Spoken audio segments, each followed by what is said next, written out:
Bonjour à tous, je suis Florence Bourmeau de Bourgogne-Franche-Comté Tourisme et je suis ravie de vous retrouver pour ce nouveau webinaire qui s'inscrit dans notre programme complet Les Instantanés de Bourgogne-Franche-Comté Tourisme. J'espère que vous avez tous passé un bel été. Donc aujourd'hui, on se retrouve pour ce webinaire qui est un focus sur le marché britannique. D'ailleurs, savez-vous que la clientèle britannique constitue la quatrième et cinquième clientèle étrangère dans les hôtels et les campings de Bourgogne-Franche-Comté? C'est bien évidemment un marché de proximité avec un vrai potentiel. Les touristes britanniques aiment la gastronomie, les vins, l'art de vivre, des atouts forts pour notre région. C'est la raison pour laquelle on a souhaité faire ce webinaire. Et puis, c'est également un marché à reconquérir pour la Bourgogne-Franche-Comté. Mais pour en parler plus en détail, on est accompagné cet après-midi par Emmanuel Lézard et Cécile Lampaché, de Bourgogne-Franche-Comté Tourisme, et puis Bonjour. également de Stéphane Ballot, le directeur adjoint d'Atout France Royaume-Uni. Pendant 7 heures, nous allons vous partager des données sur le marché. On vous présentera également les attentes et les nouvelles habitudes de ces voyageurs britanniques et vous profiterez également des expertises, des conseils d'experts de terrain comme Emmanuel, Cécile et Stéphane. Voilà. L'objectif du webinaire est très simple, c'est vous donner des clés actualisées pour nourrir vos réflexions et puis vos actions pour 2026. Quel- Quelques consignes pratiques. Merci de couper vos micros. Si vous souhaitez poser des questions durant le webinaire, vous les posez via le chat. On répondra au fur et à mesure. Comme je l'ai dit au début du webinaire, celui-ci est enregistré. Je vous adresserai le lien du replay ainsi que le lien de la présentation d'ici quelques jours. Et puis, on est ensemble pendant 1 heure et quart environ. Voilà. Et bien maintenant, je vous laisse la parole, Emmanuel, Cécile et Stéphane.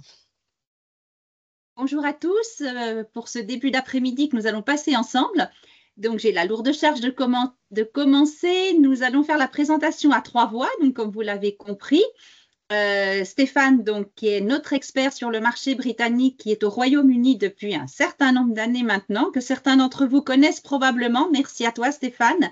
Cécile, dans l'équipe Promo Presse, qui est en charge du marché britannique et qui est notre experte au sein de l'équipe. Et moi-même. Et puis, nous avons nos autres collègues de Bourgogne-Franche-Comté Tourisme pour certains et certaines qui sont connectés et qui peut-être pourront répondre à certaines questions mieux que nous, puisqu'on a Penny qui est spécialisée pour les réseaux sociaux, on a Mylène en charge de la marque La Bourgogne, on a Océane pour le no-tourisme. Donc, on est tous là pour vous convaincre que l'on va reconquérir le marché britannique tous ensemble. Donc, j'ai laissé la parole déjà à Cécile, qui va vous donner une petite explication géographique. Une petite explication géographique, à mon avis nécessaire par rapport aussi aux échanges que j'ai avec des amis ou collègues pour redéfinir ce que comporte le Royaume-Uni. Donc, ce sont 4 pays de fait, l'Angleterre avec la capitale Londres, l'Écosse avec la capitale Édimbourg, le Pays de Galles avec la capitale Cardiff et l'Irlande du Nord avec Belfast. Voilà pour le grand Royaume-Uni. Comme ça, on restitue le pays dans son ensemble. Merci Cécile. Moi, je vais un tout petit peu rétro-pédaler. Pour ceux qui ont déjà assisté à notre présentation sur les marchés le 29 avril, ça sera un peu une redite, mais pour les autres, je vais recadrer juste un petit peu. Post-Covid, avec les modifications des habitudes des voyageurs, avec l'arrêt brutal que nous avons eu, bien sûr, de fréquentation des voyageurs internationaux dans nos destinations, et puis avec des budgets qui malheureusement ne vont pas en accroissement chaque année, nous nous sommes posé une question en nous disant, plutôt que de saupoudrer un petit peu sur beaucoup de marchés comme nous le faisions avant 2020, est-ce qu'on ne ferait pas mieux de capitaliser sur certains marchés? Donc, nous avons lancé une étude auprès du cabinet Volterra sur différents marchés, de manière à identifier les marchés étrangers véritablement prioritaires post-Covid pour les destinations aussi bien la Bourgogne que les montagnes du Jura. Le marché britannique a fait partie des marchés européens qui étaient dans la balance, hein, des marchés pour lesquels on se posait des questions. On avait la sensation que c'était un marché sur lequel il fallait qu'on se repositionne, puisqu'on vous a parlé de reconquête. Donc, ça veut dire qu'à un moment donné, on ne l'avait pas travaillé pendant un certain temps ou très peu. Il était plutôt en vide post-Covid et post-Brexit. Donc, on s'est posé la question, se dire, est-ce que c'est un marché sur lequel il faut qu'on se réinvestisse, qu'on réinvestisse de l'argent et qu'on vous entraîne dans l'aventure avec nous. Pour rappel, donc, il y a 3 marchés européens que l'on appelle nos marchés socles, sur lesquels l'étude ne portait pas, puisque ceux-ci n'avaient aucune discussion. Il restait les marchés, donc qu'il fallait impérativement que nos marques des destinations continuent à travailler. Ce sont l'Allemagne, la Belgique et les Pays-Bas. En revanche, pour d'autres marchés européens, la question se posait. Donc, quand il s'est agi de demander à Volterra de nous définir les marchés qu'il fallait qu'on continue à travailler post-Covid et donc sur lesquels il fallait qu'on mette un petit peu plus de budget puisqu'on allait rationaliser, on leur a fourni différents éléments et puis ils ont lancé des enquêtes. Donc, tout d'abord, on leur a fourni tout le bilan de nos actions des années post-Covid pour qu'ils se rendent compte de ce qui avait été fait sur les différents marchés concernés. Ils se sont livrés également à une analyse documentaire, donc ils sont allés chercher des études, de la veille. Ils ont, pour le marché britannique, échangé avec le bureau Atout France de Londres et tout particulièrement, donc c'était Stéphane qui était notre correspondant ainsi que son équipe pour évaluer véritablement ce qu'il était pour nous possible de faire. Et puis donc, ils se sont également livrés à des entretiens en Bourgogne-Franche-Comté, donc avec nos partenaires que vous êtes. Donc, ils ont interviewé 4 offices de tourisme, un ADT, 5 hôteliers restaurateurs, des réceptifs, des prestataires d'activités, l'interprofession des vins de Bourgogne, la CCI régionale et la route du comté. Il nous semblait représentatif de partenaires qui travaillent sur l'international.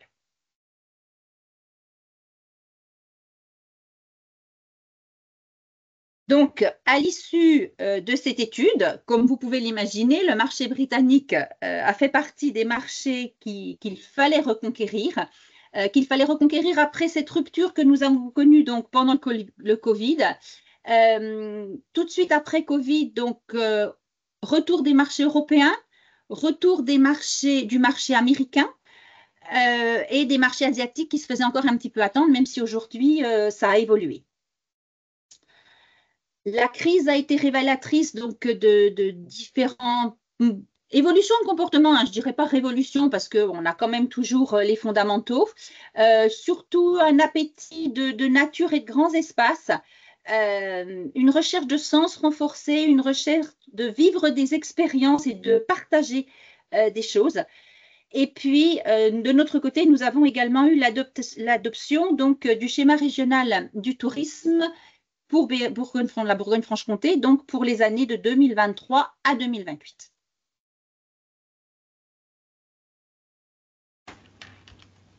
Donc, notre marché à reconquérir, le marché britannique. Maintenant, je vais laisser la parole à notre Cécile. Oui, pour partir dans quelques chiffres, pour vous resituer le marché britannique, c'est un marché qui reste tout à fait intéressant puisqu'il est 5e, 6e position au marché étranger en Bourgogne-Franche-Comté et qu'on voit qu'il se maintient en très bonne position.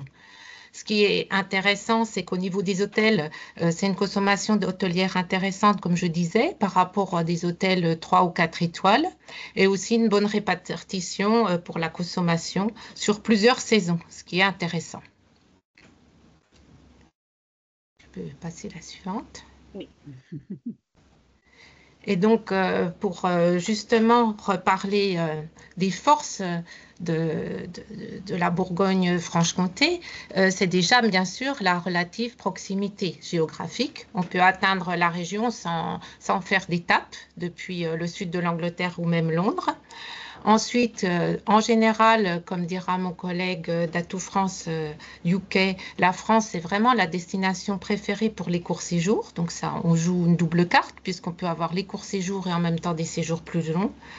Ensuite, Il y a une reprise, comme a dit Emmanuel, des voyages à l'international et en France après le Covid.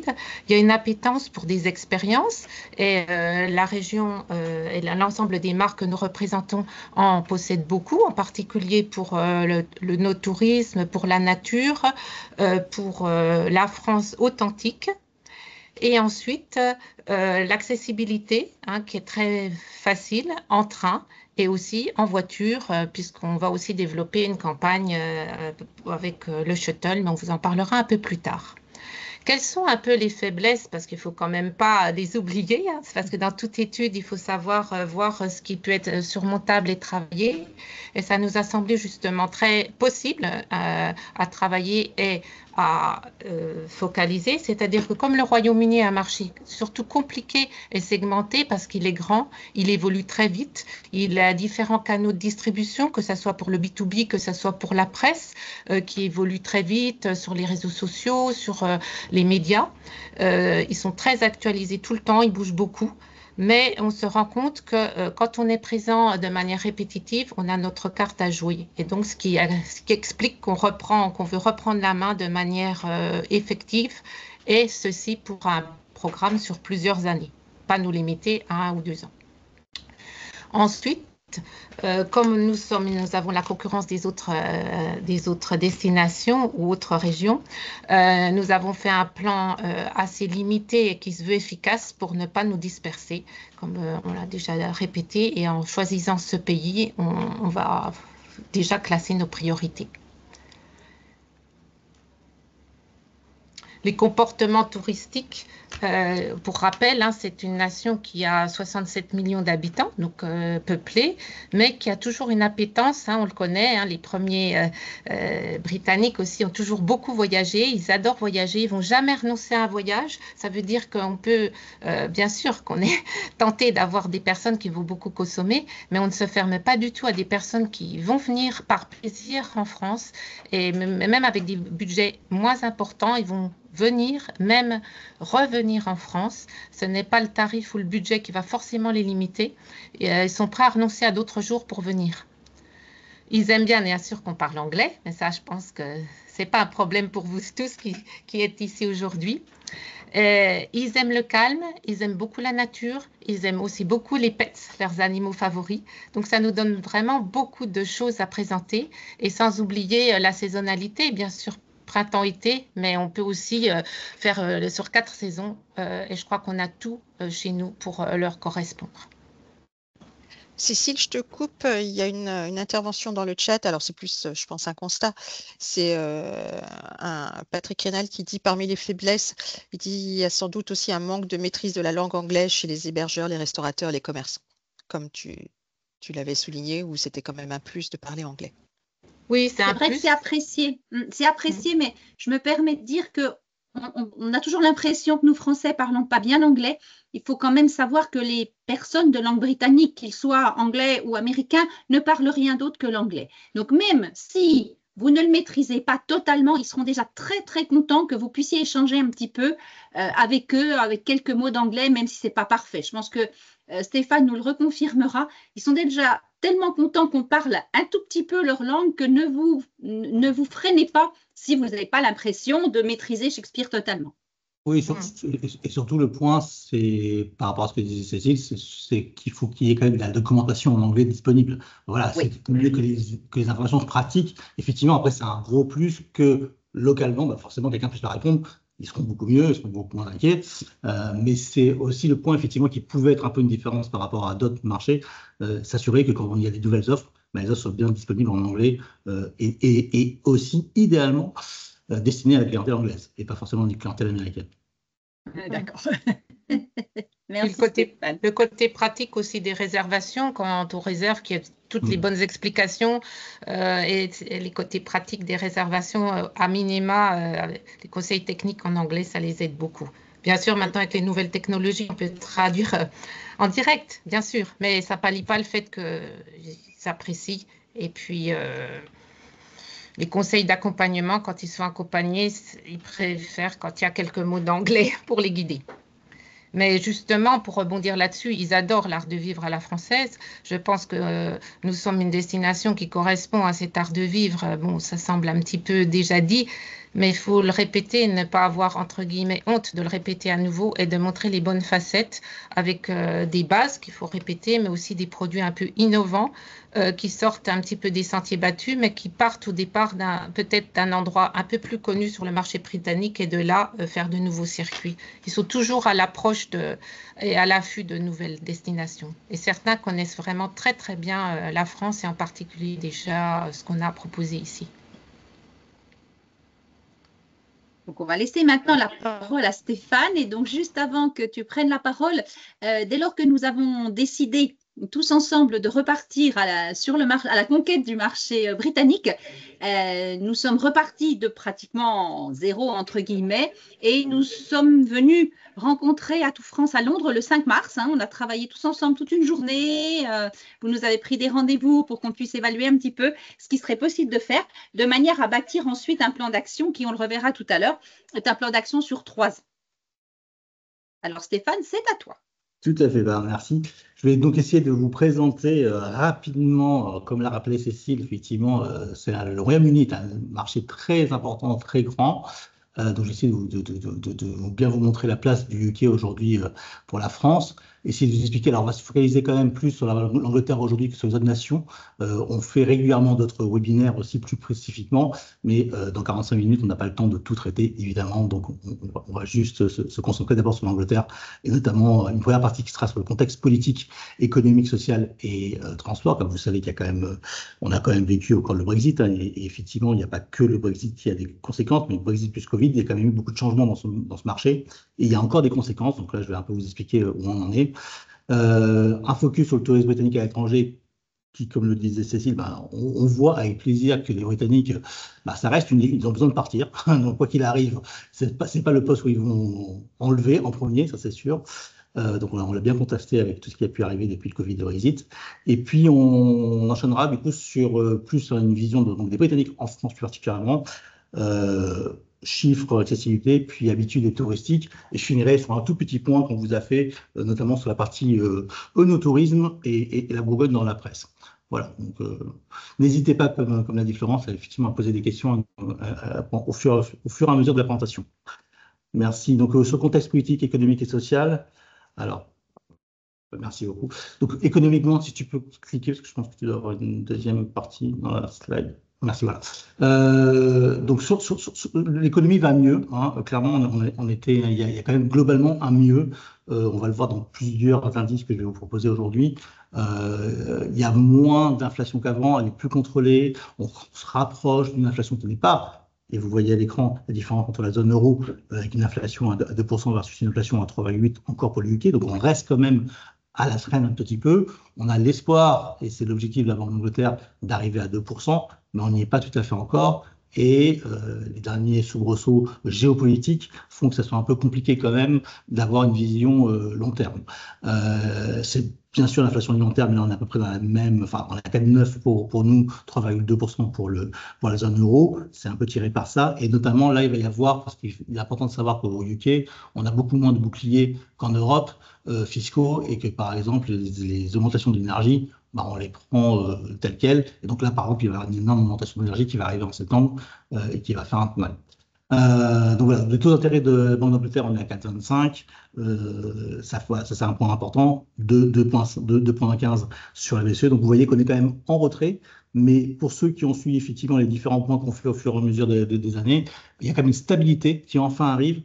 Et c'est ce qui est important parce que du coup, ça va nous permettre d'avoir une meilleure vision pour les années à venir. Slide d'après, Emmanuel. Merci. Un point important que je veux garder en tête aussi, c'est que quand on regarde en fait l'effet taux de change, donc il faut savoir que l'effet taux de change pour les Britanniques, il a vraiment un impact si on descendait, entre guillemets, en dessous de 1,10, c'est là où on a vraiment un changement de comportement. Aujourd'hui, c'est pas forcément ce qui est arrivé. Donc vous voyez, on vous a mis là, je vous ai mis vision longue depuis 2008, avec tout ce qui a pu se passer, la crise financière, le Brexit, etc.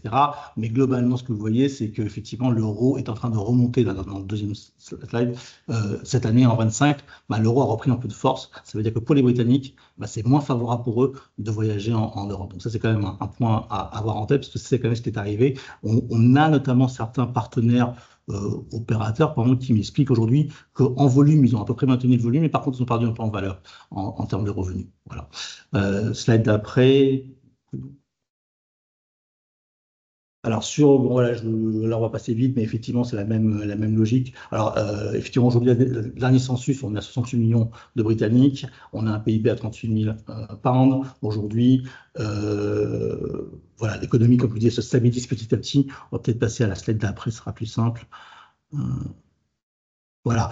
Donc politiquement, en fait, qu'est-ce qui se passe aujourd'hui?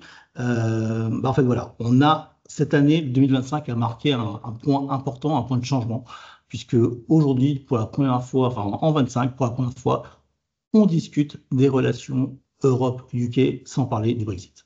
Donc on n'est plus dans des négociations de départ, on est dans des négociations futures.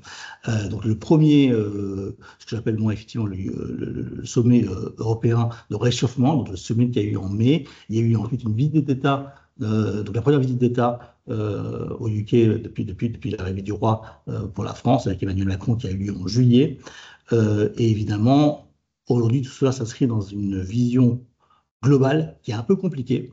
Donc effectivement, il y a un reset, c'était l'objectif de la fin de Boris Johnson, l'arrivée de Rishi Sunak, le départ des conservateurs, l'arrivée de Starmer. C'est que maintenant que tout ça est passé, est-ce qu'on peut repositionner les Britanniques dans un commerce international, là où effectivement il faut négocier avec les Américains d'un côté, sans perdre les Européens de l'autre. Donc c'est pas forcément évident. Donc en fait, ce qu'ils sont quand même arrivés à faire, c'est minimiser l'impact de la guerre des tarifs de Trump, notamment sur le secteur de l'automobile, qui est un secteur très important d'exportation vers les US, tout en maintenant effectivement des avancées, je vous en dirai un peu plus tout de suite après, et tout ça dans une vision qui est politiquement très très serrée. Parce que même si l'économie va mieux, même si les gens se sentent mieux, on reste quand même à la traîne, ça reste compliqué, la crise économique a été très forte, on a encore des complications. Donc aujourd'hui, le gouvernement travailliste travaille vraiment à pas beaucoup de place, entre guillemets, pour faire passer ces mesures. Et d'ailleurs, il y a eu, à l'intérieur même du Parti travailliste aujourd'hui, un problème assez important, puisqu'aujourd'hui, son numéro 2 du parti, qui était numéro 2 du gouvernement, a dû démissionner pour une histoire de scandale de taxes. Et ça a donné lieu, en fait, à un remaniement ministériel qui a commencé et qui devrait finir dans la semaine. Donc voilà, il y a un changement, il y a a priori, on va vers une centralisation un petit peu de la gauche, entre guillemets, sur les mois à venir. On avait plutôt une aile, cette partie était plutôt d'une aile à gauche de la gauche. Là, on devrait se recentraliser un petit peu. Donc voilà un peu pour la partie politique.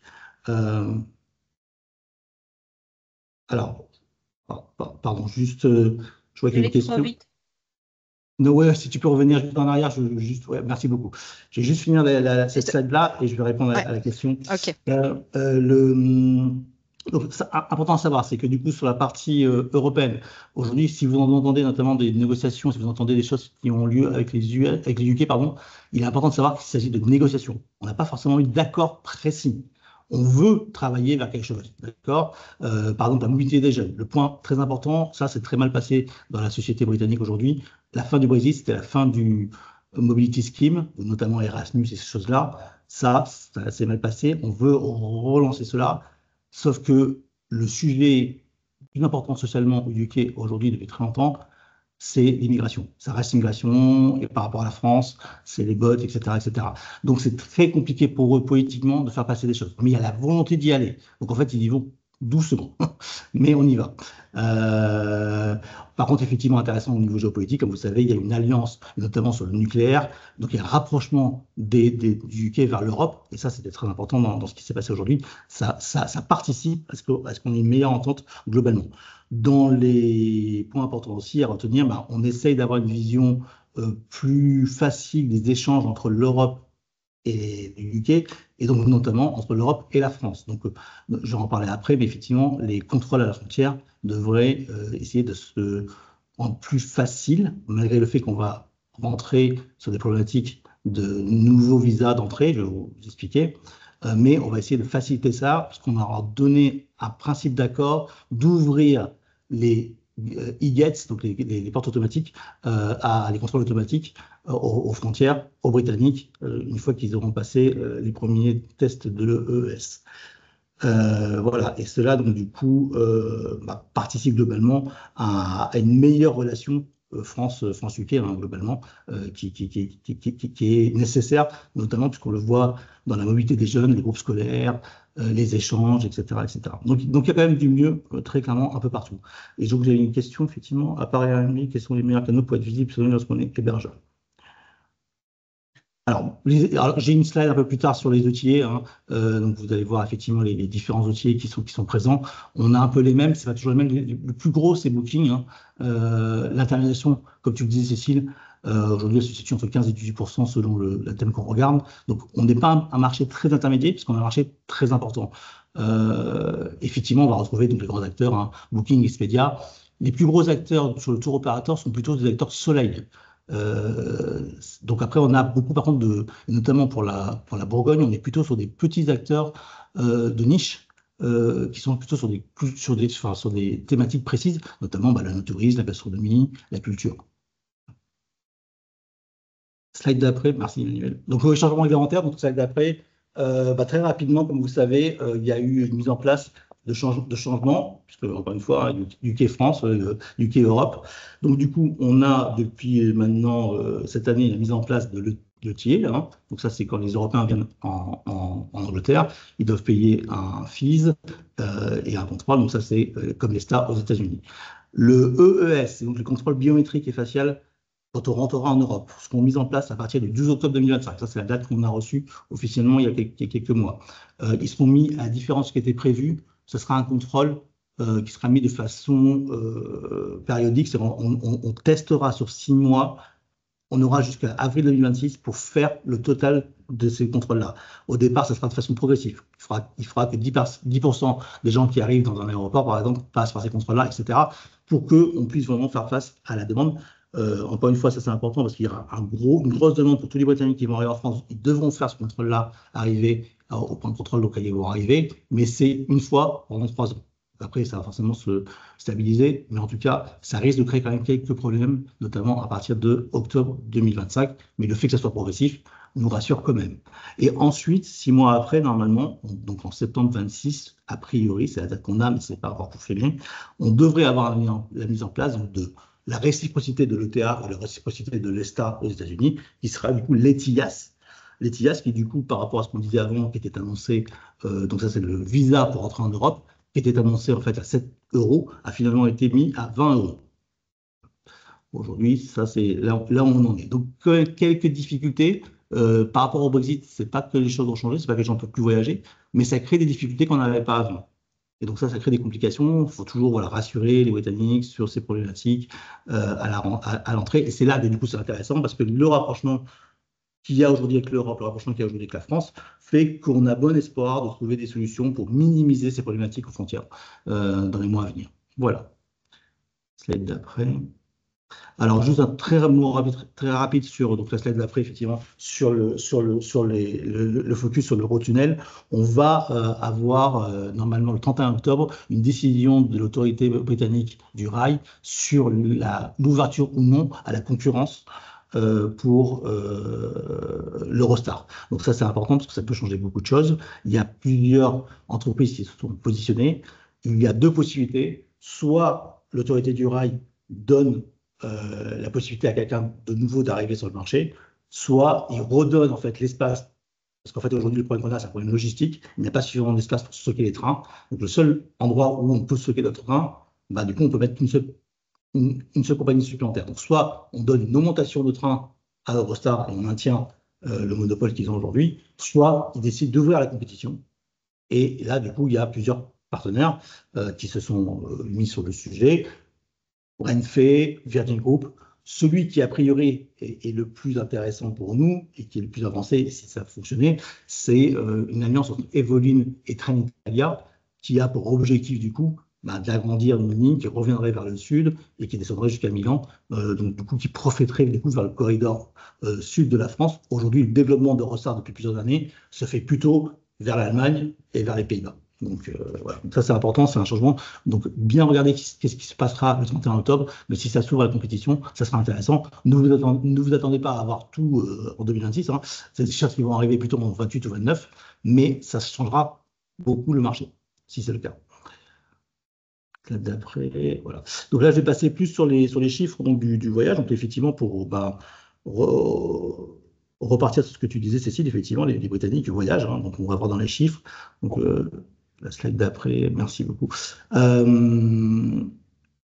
Donc en fait, voilà, les Britanniques aujourd'hui, ce que je vous disais tout à l'heure, il y a un petit graphique que je vous ai mis en haut, ce sont les finances des Britanniques, comment ils sentent leurs finances, en fait, si les finances s'améliorent, et on voit en fait que depuis, voilà, on voit que voilà, depuis 22-23, finalement, on est dans une amélioration constante. Donc du coup, ils commencent à se sentir mieux, ils commencent à se sentir dans une envie de pouvoir voyager, et finalement, quand on va regarder tous les chiffres que je vais vous montrer, donc exactement ce que tu disais, Cécile, le fait de modifier ou annuler les projets de vacances par rapport à ce qui se passe, c'est clairement pas le point le plus. C'est ces parents qui vont pas faire, ils vont faire un dernier. Ils vont pas toucher à ça, enfin toutes les études que nous on a vues, effectivement, et que ça soit n'importe quelle typologie de démographie, que ce soit des gens qui ont de l'argent ou des gens qui n'ont pas d'argent. Ceux qui ont moins d'argent, effectivement, vont voyager moins longtemps, ils vont peut-être voyager moins cher, mais ils vont quand même voyager. Donc ça, c'est vraiment le point important. D'ailleurs, slide d'après, du coup, Emmanuel, merci beaucoup. Les projections, d'ailleurs, quand vous voyez les projections au global de départ vers l'étranger des territoires sont en augmentation. On s'attend du coup à 59,7 millions de volume en 24, en augmentation. Et vous voyez en dessous, il y a un graphique qui vous met une estimation voilà, qui est en os. Et ça, pour le coup, on n'a pas trop de doute que les choses augmentent. Donc voilà, ils voyagent de plus en plus. Par contre, effectivement, ils ont un comportement de réservation aujourd'hui qui est en train de changer. Changer pourquoi? Parce qu'on a évolué par rapport à avant. Je vais juste ma présentation, à quel moment je parle de ça. Pardon. Voilà, donc juste la slide d'après, pardon, Emmanuel. Donc là, là, je vous montre en fait le point qu'il y a un comportement qui est en train de changer. D'ailleurs, ça se voit parce que si vous voyez le graphique de gauche, vous voyez en fait les volumes de vacances domestiques prises par les Britanniques qui est en baisse en fait depuis 22, donc depuis le Covid, effectivement, le Covid a augmenté, et vous voyez que ça baisse, et parallèlement de côté, on voit qu'ils repartent de plus en plus vers l'étranger. Ça, du coup, c'est un autre effet, c'est qu'ils partent aussi plus loin qu'avant. Très clairement, ils ont voyagé en repartant assez proche, et nous, la France, on en a profité. Aujourd'hui, et que ce soit nous, la France, ou d'autres pays, parce qu'on a les mêmes échanges avec nos collègues européens, les Britanniques, en fait, il y a eu en gros 5 points de plus vers les marchés lointains, non courriers, et à peu près 3 points en moins vers les marchés court courriers. Ceci dit, c'est assez compliqué à lire, parce que pour répondre à cette problématique-là, qui est un petit peu finalement la fin du revenge travel après le Covid, les entreprises britanniques enfin de voyage, ont incentivé du coup les ventes en faisant baisser les prix. Et du coup, on a beaucoup de ventes de dernière minute. Donc c'est assez compliqué à lire. Et moi, j'ai beaucoup de partenaires aujourd'hui tourisme qui m'expliquent que en fait, il y a un mois qui est bon, le mois d'après n'est pas bon, c'est très compliqué à lire. Globalement, on se maintient, mais plus le coût du taux de change qui a baissé, enfin qui est moins favorable pour les Britanniques, du coup, c'est un peu difficile à lire. Voilà. C'est un peu la vision qu'on a. Slide d'après, je pense que j'ai fait un récap. Voilà. Donc en fait, en gros, s'il faut retenir quelque chose sur les tendances actuelles du voyageur britannique, voilà, difficilement prédictible parce que clairement, on est dans la fin du voyage travel. Les gens prennent plus de temps pour réserver. Avant, ils réservaient très tôt parce qu'ils voulaient partir loin, etc. Là, maintenant, ils prennent un peu plus de temps de réfléchir. Il y a une amélioration de la confiance des finances, donc ici au UK, mais sont inquiets par les sujets globaux. Donc ça les interroge quand même. Donc ça ne veut pas dire qu'ils ne prennent pas de réservation, ça veut dire qu'ils attendent un peu. Le taux de change étant moins favorable, effectivement, ils réfléchissent où ils partent. Donc une augmentation vers les longs courriers, une baisse vers les courts courriers, mais au global, on reste sur plus de voyages. Une tendance du coup au late booking, qui fait que ça soit un peu compliqué à lire. Du coup, une conséquence qui est la stimulation de la demande via le facteur prix, qui aujourd'hui se fait très ressentir, en tout cas sur cette fin de saison estivale, on l'a très clairement vu. Et du coup, il y a des nouvelles on voit de nouvelles propositions en fait des tours opérateurs britanniques pour essayer de stimuler un petit peu les ventes. Voilà. Donc voilà, c'est ce que je disais, 60% des voyageurs britanniques préfèrent les destinations de vacances qu'ils n'ont jamais visitées. Donc là, voilà, on est sorti du contexte Covid. C'était pratique de venir. La France, c'était de nouveau très pratique parce qu'on était proche. Là, du coup, maintenant, on a moins d'inquiétude. On peut repartir loin, on peut repartir à Bali, on peut repartir. Voilà, on a envie de faire de nouvelles choses, de nouvelles expériences. Tout le monde n'a pas forcément les moyens de tout faire, donc forcément, on choisit. Et donc, dans ce choix, voilà, ça explique un peu ce que je disais, les 5 points sur les marchés lointains versus un peu moins une petite baisse sur les marchés au courrier. Voilà. Mais je pense que c'est vraiment temporaire. Sur la partie B2B trade, si on rentre en détail, effectivement, là, on voit que d'ailleurs, le fait qu'il y ait plus de voyageurs, ça se voit puisque quasiment toutes les entreprises sont en train de prendre plus. Alors ça, ce sont ce que je mis comme une graphique, ce sont les licences ATOL, donc c'est ceux qui prennent des protections pour les voyageurs à l'étranger. Donc plus il y a de licences, plus ils pensent sur le passager. Donc le plus gros tour opérateur aujourd'hui, il faut le savoir, c'est Jet2 Holidays, suivi par TUI.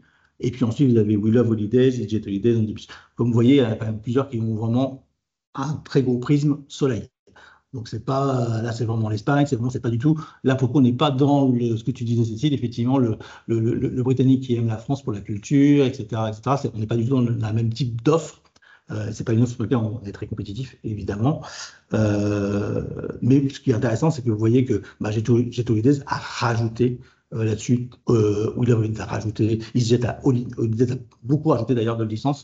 Il y a une grosse expansion de ça. Tous les partenaires sont en train de rajouter des nouvelles offres. Je crois que j'ai aussi quelques informations après là-dessus. Slide d'après, je crois. Ouais. Donc voilà, ça c'était sur la partie, le fait que, voilà, comme on disait tout à l'heure, le marché UK peut intermédier sur la destination France. Il est très intermédiaire sur l'Espagne. Ou sur le sud, sur la partie soleil. Donc ça, c'est quand on dit que le marché UK n'est pas intermédiaire, attention, c'est pas qu'il n'est pas intermédiaire, c'est sur le marché français, effectivement, il est peu intermédiaire, c'est un peu différent. Mais peu intermédiaire, encore une fois, on va le voir, on parle de volumes qui sont très importants. On parle de 12 millions de Britanniques en France. Donc forcément, même 18% de ça, ça fait pas mal. Quand même. Donc, je me permets juste, ouais. Stéphane, pour certains de nos partenaires, l'intermédiation, donc c'est le contraire de la réservation directe, c'est-à-dire que ce sont des clients qui passent par une agence de voyage ou un tour opérateur pour réserver leurs vacances et qui ne réservent pas directement par eux-mêmes. Et donc, je pense que... Voilà, merci. Alors, par contre, voilà, ce qui est intéressant pour nous, c'est aussi ce que tu disais, Cécile ou Emmanuel, je ne sais plus, mais effectivement, on a un marché qui est très segmenté. Le gros intérêt du marché britannique sur la France, c'est qu'en fait, vous les retrouvez partout, quasiment dans toutes les régions, sur toutes les thématiques et toutes les saisons. C'est la première clientèle pour le ski. Ils vont beaucoup sur le littoral, mais ils vont beaucoup aussi, c'est une des premières sur le tourisme, etc.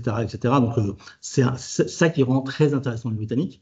On a beaucoup de façons d'aller de Grande-Bretagne vers, il y a beaucoup de points, que ce soit l'aérien, les transports, le train, etc. Donc, on a une énorme capacité qui fait qu'effectivement, il y a une énorme segmentation. Et en fait, c'est plutôt ça qui est intéressant, c'est de regarder chaque segmentation, comment ils évoluent. Et c'est là où on voit effectivement que finalement, même si on ne parle pas de l'ensemble des Britanniques qui vont venir en France, on ne parle qu'une de ces segments-là, on est quand même sur des segments très importants. Et notamment le segment des Britanniques finalement qui ont de l'argent sur le haut de gamme, qui pour eux, du coup, sont plus intéressés sur des destinations comme la France et l'Italie. Pour nous, notre vrai compétiteur, c'est l'Italie. Ce n'est pas l'Espagne. On est un compétiteur en termes de volume, mais on n'est pas du tout compétiteur en termes de produits. Alors, bien sûr, il y a des produits, effectivement, sur lesquels on va être en compétition, hein. Mais en majorité, en globalité, notre premier vraiment compétiteur, c'est plutôt l'Italie. Donc voilà, donc il y a une vraie opportunité sur le marché de luxe aussi parce que aujourd'hui, le marché britannique n'est pas un marché qui est très sensible par rapport à d'autres à la question du responsable. Ce qui les intéresse sur ce sujet-là, ce qui les inquiète sur ce sujet-là, c'est le surtourisme, qui est trop de gens, où les manifestations à ces sujets-là les inquiètent. Voilà. Par contre, la partie responsable n'est pas quelque chose qui les intéresse et ce n'est pas un facteur de décision du tout. Par contre, effectivement, la température, le caractère de plus en plus chaud dans le sud, le caractère overclouded en Espagne, le caractère des manifestations en Espagne, ou en Italie, hein, ça leur pose problème. Voilà, par rapport à Venise, par exemple, etc. Ça, oui, ils cherchent quelque chose de plus tranquille. Et c'est là que nous, on a une vraie carte à jouer avec des destinations comme la vôtre, en fait, qui sont peut-être un peu moins exposées sur ces sujets-là. Et donc, avec ce côté un petit peu, jardin secret, on va dire, qui sont en train un peu de rechercher. Voilà, donc ça, c'est important. Slide d'après. Alors ça, c'est aussi intéressant, c'est que, en fait, effectivement, encore une fois, la segmentation du marché britannique fait que on voit aussi une évolution. Tu en parlais aussi tout à l'heure. On a une évolution du comportement, avec notamment les jeunes consommateurs qui prennent de plus en plus de voyages qui sont multithématiques. On en parlait effectivement, parce qu'on a tout un travail, on a fait beaucoup de brainstorming avec la destination, avec la région sur le no-tourisme, etc. En fait, on voit que de plus en plus les Britanniques s'intéressent à faire un séjour œnotouristique, mais pas que. Œnotourisme plus autre chose. Là, j'ai mis un exemple, par exemple, aujourd'hui, d'ailleurs, la preuve, Jet2, qui, comme je vous disais, est le plus gros tour opérateur aujourd'hui, a rajouté dans son offre une offre ski et city break. Donc, ils mettent dedans, faites Paris, plus après vous allez à montagne. Donc voilà, il y a une vraie évolution là-dessus. Et plus les gens, alors effectivement, sur les jeunes, les 16-34 ans, il y a clairement, ils disent qu'ils veulent faire quasiment 3 thématiques dans leur séjour. Et ça, on voit une vraie évolution par rapport à avant. On n'est plus du tout sur un séjour monothématique, de moins en moins. Donc voilà, donc sur les chiffres de la slide d'après, merci Emmanuel, tu vois, voilà. Donc là, je vous ai mis le chiffre un peu global. Donc les arrivées en France des Britanniques, c'est 12 millions de Britanniques, donc on est la deuxième destination en termes d'arrivée derrière l'Allemagne. Et on est donc celle d'après, on est la deuxième en termes de volume, de valeur, pardon. De volume et de valeur, on est deuxième dans les deux. Voilà. On est derrière la Belgique avec à peu près 16,8 milliards de recettes britanniques en France. Alors, ce qui est très intéressant, c'est si on regarde ces graphiques-là, donc là, je vous ai mis les dépenses des Britanniques entre 2024, 2023, 2019. On voit qu'on a récupéré par rapport à 2019. Alors, effectivement, on est en valeur, donc forcément, avec l'effet inflation, ça remonte. Mais surtout, ce qui est intéressant, c'est que si on compare ça, en fait, il y a un peu plus, à 10 ans par exemple, vous verrez que nos ailes de saison ont gagné 3-4 points. Donc en fait, on a agrandi effectivement la venue des Britanniques. Ils ne viennent le pic sur l'été ou le pic sur l'hiver qu'on avait à cause du ski est moins grand parce que du coup, on a plus de segmentation là-dessus. Les gens viennent plus et ça, bon, c'est logique parce que c'est vraiment ce qu'on a poussé depuis longtemps et que les opérateurs vont faire des offres beaucoup plus qu'avant. Donc, mais ça se voit et effectivement, ça on ne le voit pas. Si je vous montre les chiffres par rapport à 2 ans, vous ne verrez pas, mais si je vous montre les chiffres par rapport à il y a 10 ans, on voit la différence en fait. Voilà. Donc ça, c'est intéressant aussi à garder en tête pour vous, notamment sur toute la clientèle non familiale, entre guillemets, hors des vacances scolaires, en fait, hein, qui a vraiment augmenté. Alors, sur les accès, on en a parlé tout à l'heure, c'est important puisqu'effectivement, en fait, on rappelle que depuis le UK, vous avez l'avion, vous avez le train, vous avez la voiture. La voiture, vous pouvez la prendre sur le ferry, vous pouvez la prendre dans le train avec l'Eurotunnel. Donc, il y a beaucoup de faits différents. Globalement, aujourd'hui, c'est un peu compliqué. On a un peu de mal à avoir une vraie vision sur la répartition des chiffres depuis le retour après post-Covid. Mais globalement, on est à peu près sur 40%, si je prends la France, sur 40% avions. Et le reste, c'est du coup 30% qui serait sur transmanche, train et Eurotunnel. Et le reste, on a donc plus de partie, 20% à peu près, sur le ferry. Voilà. Donc, ce qui est intéressant, c'est qu'effectivement, il y a une offre, que ça soit arrivé par bateau, que ça soit arrivé par train, que ça soit arrivé par l'Eurotunnel, etc. Il y a plein d'offres différentes qui sont disponibles, notamment effectivement dans le cadre des découvertes, justement d'une région comme la vôtre, avec beaucoup de petites offres qui peuvent être reliées sur des itinéraires. C'est très intéressant justement qu'on ait cette accessibilité train ou voiture, voilà, pour pouvoir en fait mettre cela en perspective. C'est pas forcément une clientèle qui va venir que en avion. Donc, du coup, il y a aussi toute une clientèle. Et pour vous, votre localisation fait qu'il y a un vrai intérêt aussi pour tout ce qu'on appelle, nous, l'itinérance. C'est-à-dire qu'en fait, un Britannique qui va descendre peut-être dans le sud, bah, comment on fait pour arriver à le faire arrêter chez vous et qui est plus intéressé à arrêter chez vous qu'avant. Voilà. Vous l'avez peut-être dit, quelle est la durée moyenne du séjour? Alors, ça dépend. Si on parle de l'été, on est plutôt sur une clientèle qui va rester 7 jours en France, mais le marché britannique est aussi très fort et nous, on est le premier marché pour le short, pour les short break. Donc là, on parle plutôt de 3 jours, 3-4 jours. Donc si on est sur le thème culture hors scolaire, hors vacances scolaires, on sera plutôt sur du 3-4 jours. Si on est effectivement sur du scolaire et sur l'été, on est plutôt sur du 7 jours. Alors là, un point intéressant, c'est quand on compare justement ce que je vous disais tout à l'heure par rapport à l'Espagne et à l'Italie. Là, en fait, vous voyez qu'il y a un changement. Ça, c'est pareil, il y a 10 ans, ce n'était pas le cas. Mais aujourd'hui, bah, finalement, la France attire plus une clientèle jeune qu'avant. Donc, vous voyez, les 25-34 ans et de 16 à 25-34, bah, en fait, ils sont plus allés en France qu'en Espagne. Donc là, c'est très intéressant. Et ce qui est très intéressant, c'est ce qu'on peut comparer en fait, au graphique d'à côté, puisque dans le graphique d'à côté, ce sont les planifications. Donc, en fait, là, c'est ce que les gens avaient dit qu'ils allaient faire par rapport à ce qu'ils ont réellement fait. Donc là, c'est peut-être le facteur prix qui fait que les choses changent, mais ça, c'est très important aussi. Quand on regarde aujourd'hui les prévisions, ce que projettent les gens, ce qu'ils veulent faire, on a le cas par rapport à la thématique du prix, à la thématique de la disponibilité et surtout à la thématique du responsable. C'est-à-dire qu'en fait, on peut dire qu'on veut voyager responsable. Par contre, si on regarde le même graphique, avez-vous voyagé responsable? Bah là, du coup, on n'a pas du tout le même graphique. Et là, c'est exactement ce qui se passe pareil. On veut considérer l'Espagne, mais finalement, on voit bien que finalement, l'offre fait que bah, finalement, il y a plus de jeunes qui ont voyagé en France qu'en Espagne. Alors que ce n'était pas ce qui était prévu au départ. Donc voilà, donc là, c'est pareil, une évolution qui est liée effectivement à une offre qui est plus adaptée aujourd'hui à ce qu'on avait avant. Voilà. Slide d'après, du coup. Donc là, bon, c'est un petit peu encore une fois, on parle de 12 millions de Britanniques, donc c'est très segmenté, donc c'est compliqué de faire des généralités, mais on essaye quand même au mieux que possible. Donc, effectivement, type de séjour plutôt court séjour urbain, on est la première destination là-dessus, très clairement. La plage, oui, c'est important, mais on n'est pas dans une offre Espagne, c'est sûr. Vacances en itinérance, très fort. Voilà, encore une fois, là, c'est très, très important.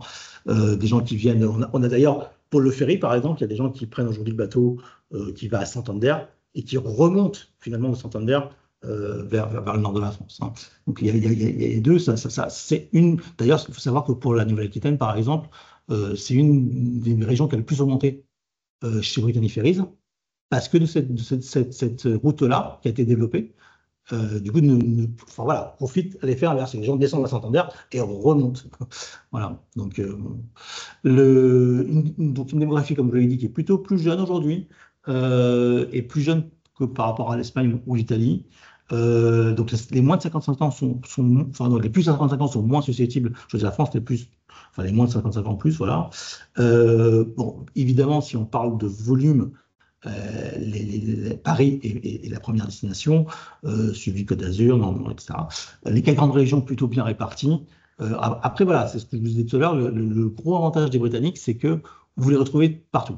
C'est pas ce qu'on peut comparer par rapport à l'Allemagne ou à d'autres marchés. C'est le vrai intérêt, c'est qu'ils sont un peu disséminés un peu partout, un peu tout le temps. Donc 50% ville, 33% à Paris, mais plage littorale, parc à thème, en itinérance, campagne, tout ça, ce sont des choses qui les intéressent.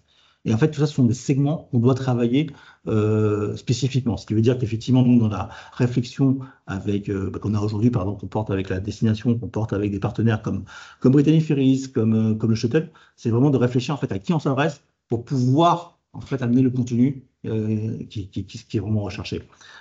Période, je vous en ai parlé tout à l'heure, les thématiques, donc effectivement, gastronomie, urbain, patrimoine. Pour la proximité, forcément, ça c'est un petit peu en train de baisser, mais c'était un gros avantage pour nous après le Covid, évidemment. Des hébergements qui sont en général plutôt élevés, hein, on est plutôt sur du 4 étoiles, clairement.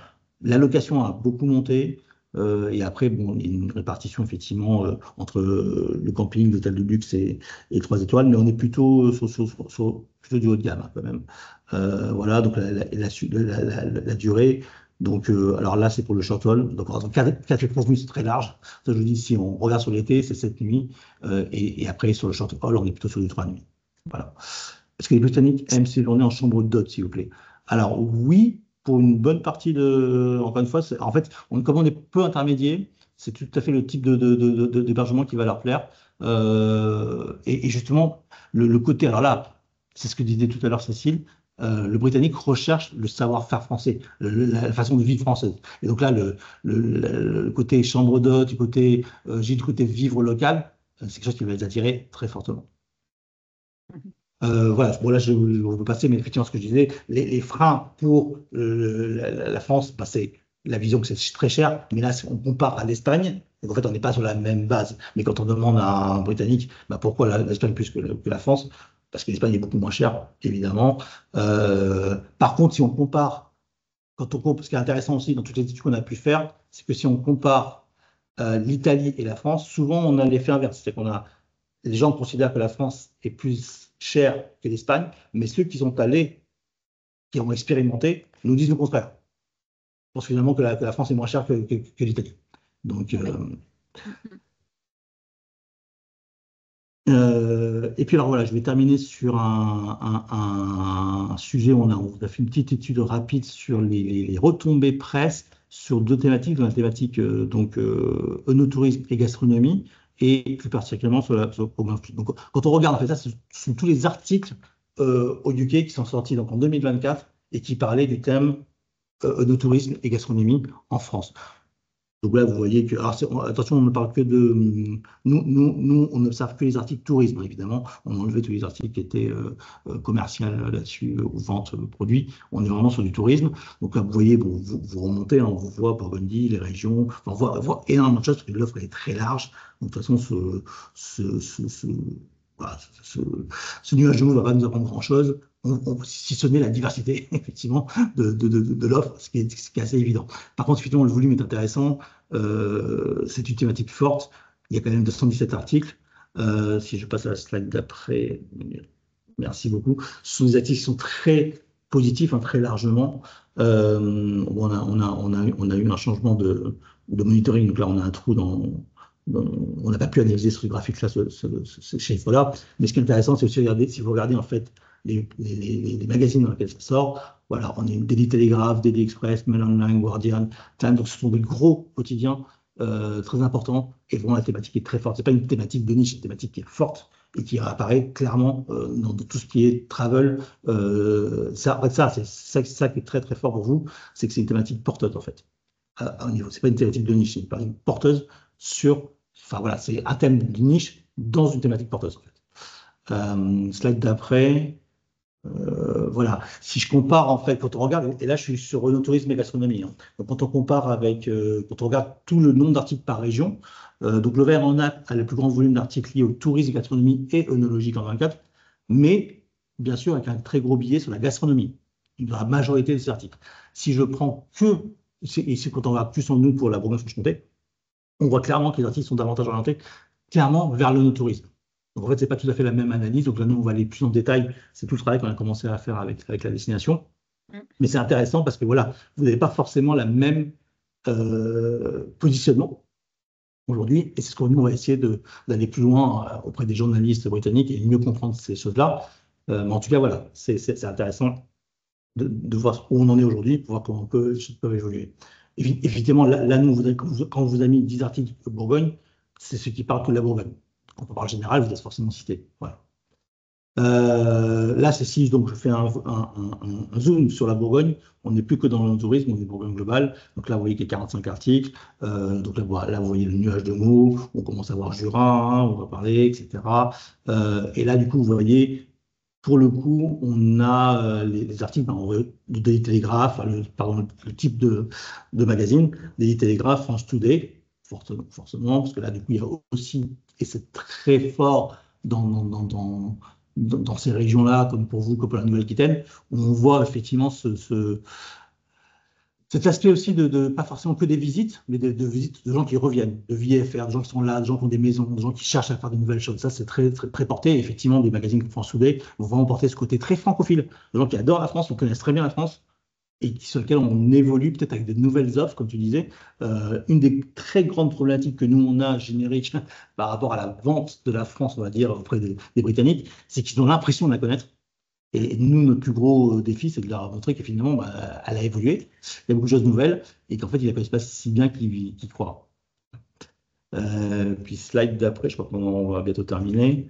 Donc voilà, bah là c'est pareil, hein, vous voyez que vous avez un volume, voilà, donc on a une répartition qui est bonne sur l'année, avec très positif, hein, et effectivement, les seuls articles qu'on a vus qui n'étaient pas forcément politiques ou qui étaient balance, c'était plus par rapport au fait du climat qui fait que du coup les choses changent dans les vignes, etc. Donc, voilà, c'est la partie climatique qui ressort, mais c'est pas du tout par rapport à la destination. Donc une vision très positive de la presse sur ces sujets-là et sur la Bourgogne.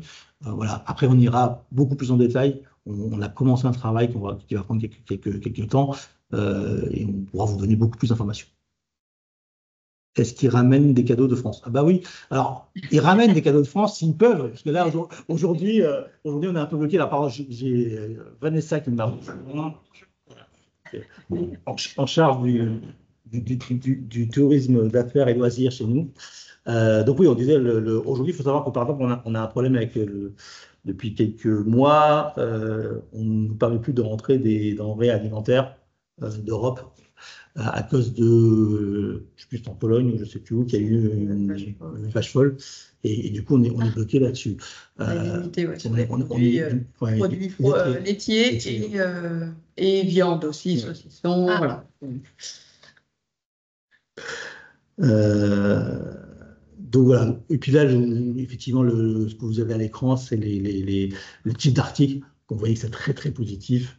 Donc voilà, il n'y a pas vraiment de négatif. Il faut savoir aussi que comme il y a toujours une histoire d'amour entre la France et la Grande-Bretagne, on aime bien se chamailler. En général, vous allez avoir des articles, faire attention, vous allez avoir des articles qui vont avoir des titres racoleurs, qui ne sont pas forcément sympathiques, mais quand on lit l'article, en fait, il est très sympathique. Donc, voilà. C'est un point important. Est-ce qu'on connaît la part alors ça, c'est peut-être pour Cécile et Emmanuel, moi je ne l'ai pas. La part du UK entre la Bourgogne et la Franche-Comté.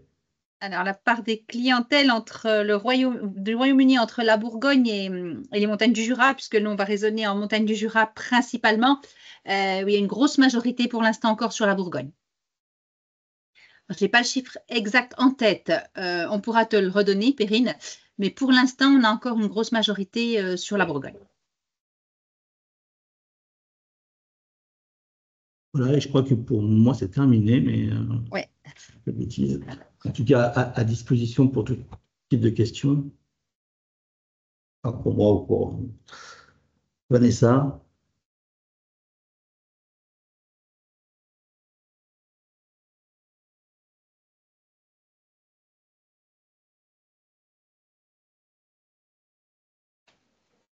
Je ne vois pas de questions. Donc non, Emmanuel, du coup, on enchaîne avec nos actions.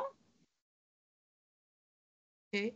On va enchaîner justement pour rebondir sur ce qu'a dit mon collègue Stéphane sur les actions qu'on mène en partenariat avec Atout France, puisqu'on reprend le marché, qu'on n'a jamais vraiment abandonné, mais on redonne du budget et aussi de l'énergie pour plusieurs années. Et on travaille sur plusieurs points, en particulier sur des campagnes de communication qu'on va détailler ensuite, sur des opérations très concrètes de workshop presse et sur le B2B avec un partenariat avec un tour opérateur assez important que je décrirai qui s'appelle Abercrombie. En deux mots, nous travaillons aussi sur le thème de la vallée de la gastronomie, nous travaillons avec d'autres régions, Aura et aussi le sud de la France, sur cet itinéraire qui part de Dijon jusqu'à la Méditerranée, ce qui nous donne l'occasion, comme c'est un axe nord-sud, d'être très bien situé par rapport aussi à la clientèle britannique qui est tentée de s'arrêter sur la route.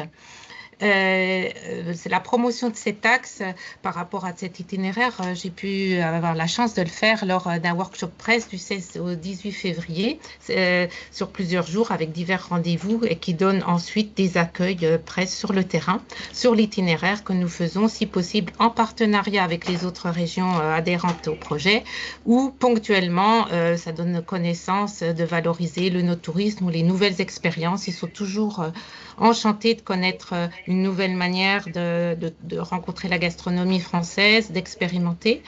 Et aussi, je voulais vous dire, pas seulement, je ne souhaite absolument pas vexer tout ce qui est œnotourisme, pas forcément le vin, aussi des expériences parallèles qui peuvent être couplées avec le vin, le vélo, mais ensemble, ou des expériences tout à fait différentes.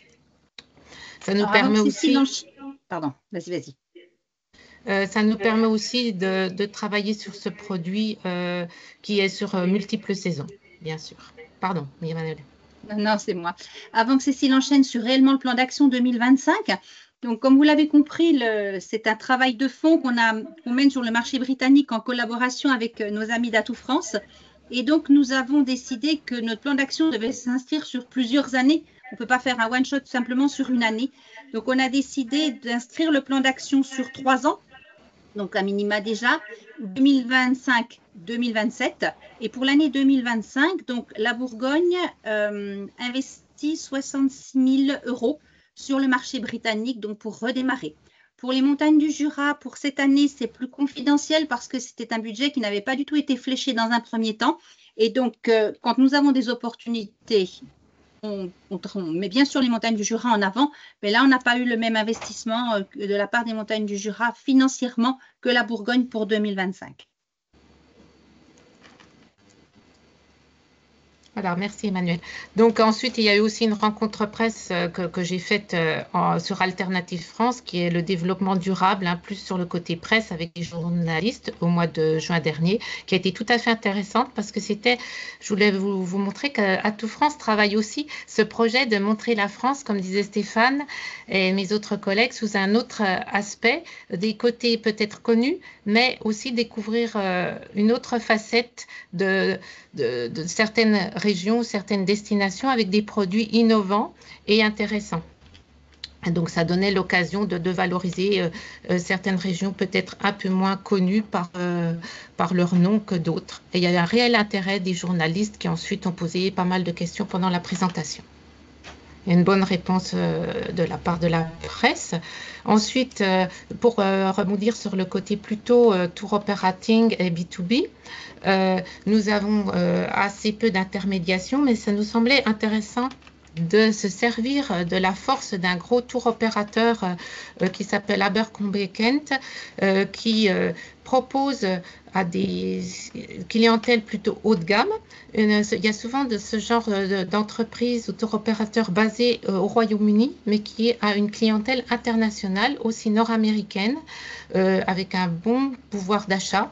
Ils sont à la recherche d'expériences valorisantes, intéressantes en France. Et quand on affine un petit peu, la Bourgogne en particulier correspond tout à fait à leurs attentes. Ils veulent un service assez haut de gamme, un service aussi à la personne, un hébergement aussi recherché et un accompagnement avec des guides sur place, ce qui donne aussi possibilité à des entreprises locales de travailler en coopération avec ce tour opérateur, ce qui nous semble intéressant. Nous allons accueillir une petite équipe d'Abercrombie Kent cet automne, au mois d'octobre, pour leur présenter certains hôtels, certains partenaires avec lesquels ils souhaitent déjà, ou ils ont déjà travaillé, ou ils souhaitent renforcer les liens, ou ils souhaitent créer des partenariats commerciaux. Le côté commercial est vraiment très important dans le tour operating britannique. Il faut vraiment être très attentif, être entre guillemets très sérieux, savoir vraiment bien présenter les intérêts, savoir se vendre. Et bien sûr, parler anglais est encore mieux pour discuter.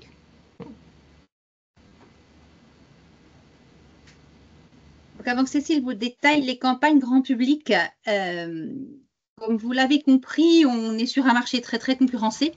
On n'a pas la mer, on n'est pas en Italie, donc on a décidé de vraiment cibler notre communication, nos partenariats avec les journalistes ou les tour opérateurs en accord avec nos amis d'Atout France Royaume-Uni. Principalement donc avec une clé d'entrée gastronomie et œnotourisme.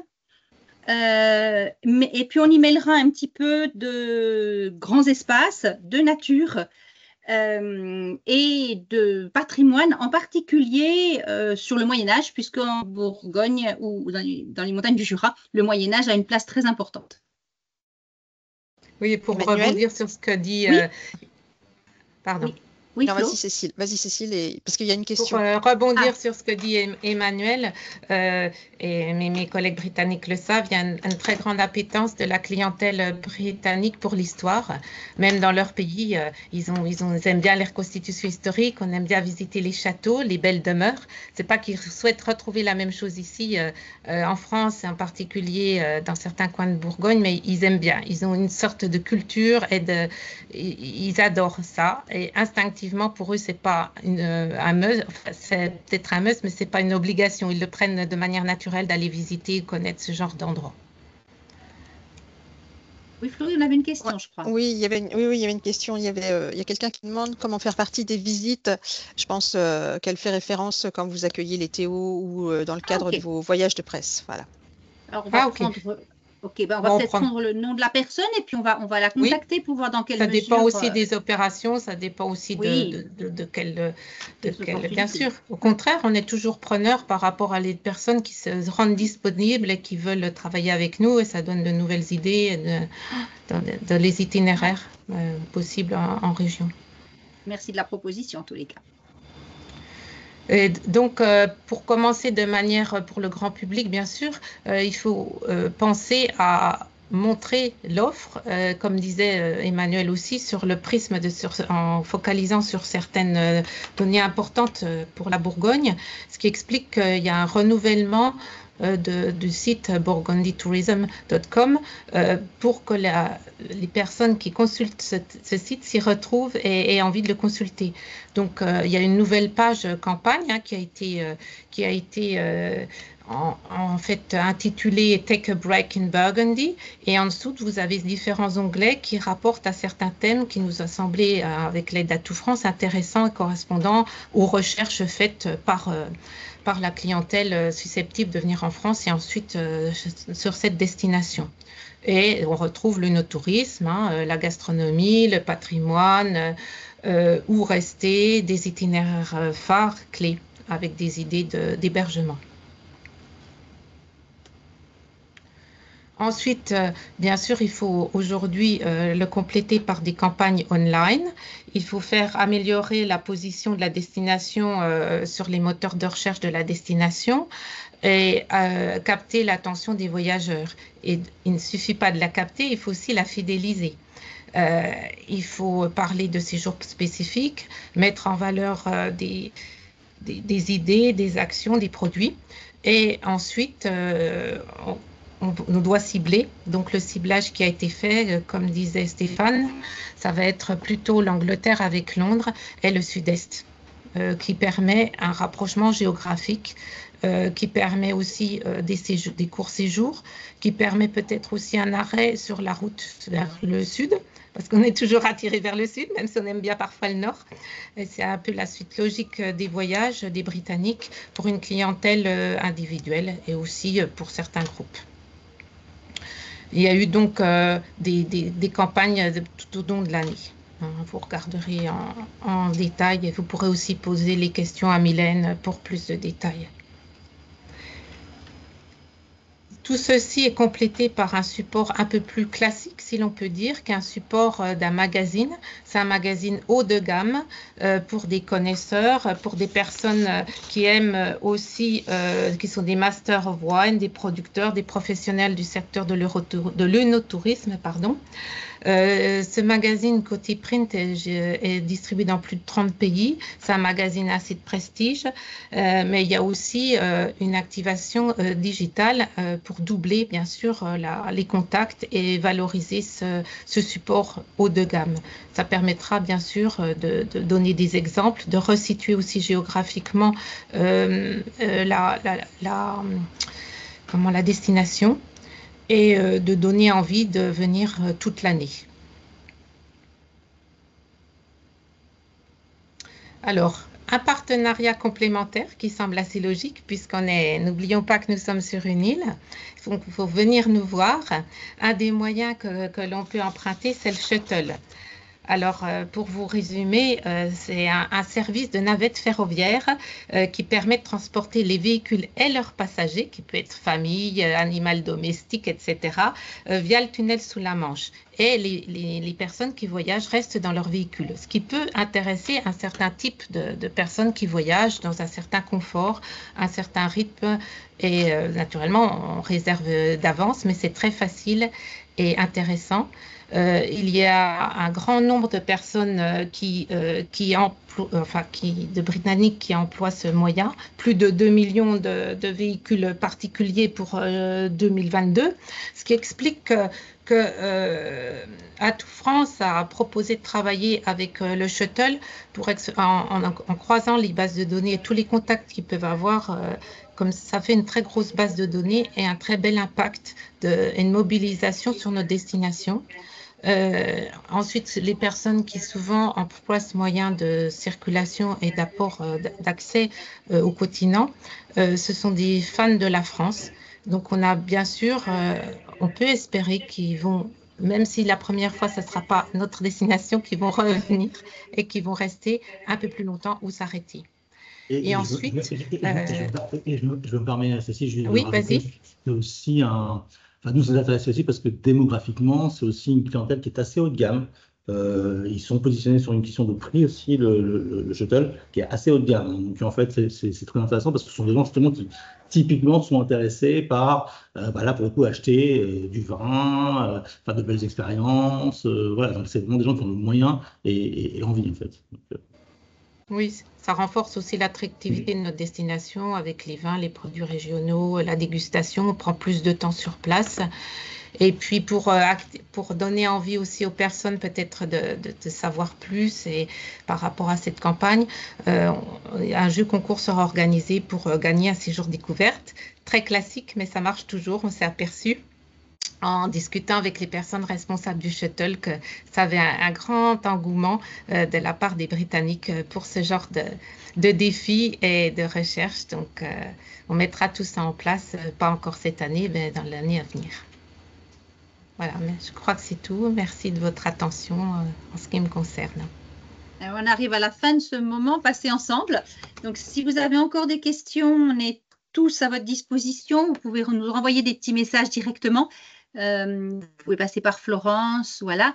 Si le marché britannique est un marché sur lequel vous avez envie de vous investir, de vous positionner, on est en train de bâtir nos plans d'action pour 2026 et on aura une présentation du plan d'action. C'est en décembre, Flo, le 5, c'est ça? Le 8. Le 8, le 8, voilà. Le 8 décembre, donc vous pourrez assister à cette présentation ou la recevoir de manière à vous savoir sur quel type d'action vous souhaitez vous positionner à nos côtés. Et puis, on reviendra vers vous pour un rapprochement, effectivement, sur le marché britannique tout particulièrement. J'ai vu le petit message de Véronique, donc chambre d'hôte à Beaune, donc je vous rappelle à l'issue de la présentation. Écoutez, je ne vois pas de questions, donc je pense qu'on arrive à la fin de ce webinaire. Merci à tous de votre participation. Merci Emmanuel, merci Cécile, merci Stéphane pour les éclairages sur ce marché. Donc j'ai mis les coordonnées mail d'Emmanuel, de Cécile et de Stéphane, donc si vous avez des questions, n'hésitez pas à les contacter. Pour ma part, je vous donne rendez-vous pour le prochain webinaire qui aura lieu le 30 septembre prochain, qui sera aussi dédié à marché et qui sera dédié au marché allemand. Je vous mets dans la conversation le lien sur notre site professionnel pour vous inscrire ou pour revoir les webinaires précédents et pour prendre connaissance du programme de l'ensemble des webinaires qui a lieu jusqu'au mois de décembre. Voilà. On vous dit à très bientôt parce que le 30 septembre, ce sera de nouveau Cécile et moi. C'est à nouveau et on changera Cécile. de bureau pour Atout France. J'espère que vous ne serez pas lassés. Je vais changer ma tête. Voilà. En tout cas, je serai tous contente de vous voir. Que le marché allemand ou britannique soit votre priorité ou pas, je pense que c'est super intéressant de connaître toutes les clientèles pour aussi situer votre offre par rapport à ce qui est possible et par rapport à ce qu'on fera les années à venir et par rapport à vos budgets et aux nôtres. Merci beaucoup. Bon après-midi. Merci À beaucoup. bientôt. Fin d'après-midi. Au revoir. Et je vous fais passer le lien replay et la présentation très vite. Merci, au Merci, revoir. au revoir. Au revoir.